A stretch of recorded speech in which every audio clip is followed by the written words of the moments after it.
Citoyens et citoyennes du royaume de Dieu, que la grâce et la paix soient sur vous. Je voudrais au nom de tous les groupes médias évangéliques du Sénégal et du journal L'Oracle en particulier, vous souhaiter tous les vœux que Dieu formule dans votre cœur en cette année 2020.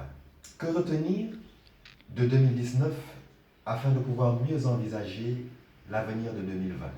4 faits marquants et majeurs qui tous témoignent de la main souveraine de Dieu, qui conduit de manière parfaite le cours des événements.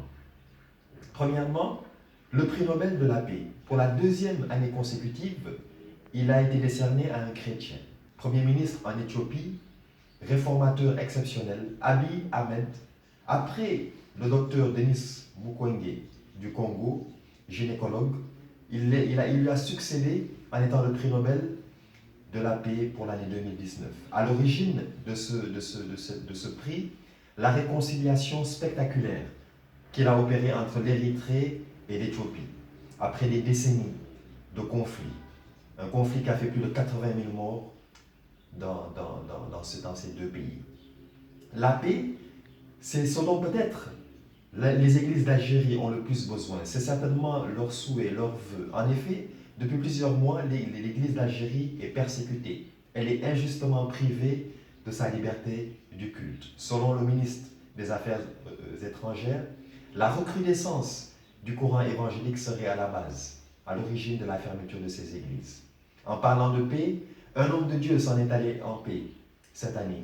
Ronin Bonke, allemand évangéliste, il a attiré des foules et des foules à lui en Afrique. Le voici désormais dans le repos de la paix de Dieu. Du prix Nobel de Abiy Ahmed, nous passons à la renaissance du gospel, ici près de chez nous au Sénégal.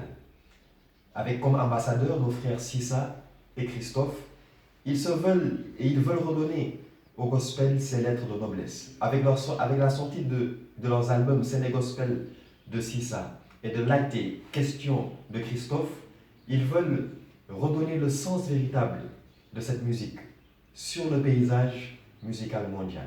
La paix, avec leurs chansons, avec leurs mélodies, réchauffe notre cœur. Le Seigneur Jésus n'avait-il pas raison de dire « Je vous donne ma paix et je vous laisse la paix. Je ne vous donne pas comme le monde la donne. Croyez en moi, que vos cœurs ne se troublent point et ne s'alarment point. » Jean 14, verset 27.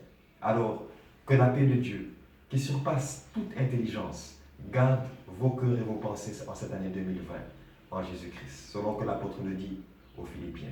En attendant de nous revoir pour une prochaine vidéo, que Dieu vous bénisse en Jésus et en Jésus seul.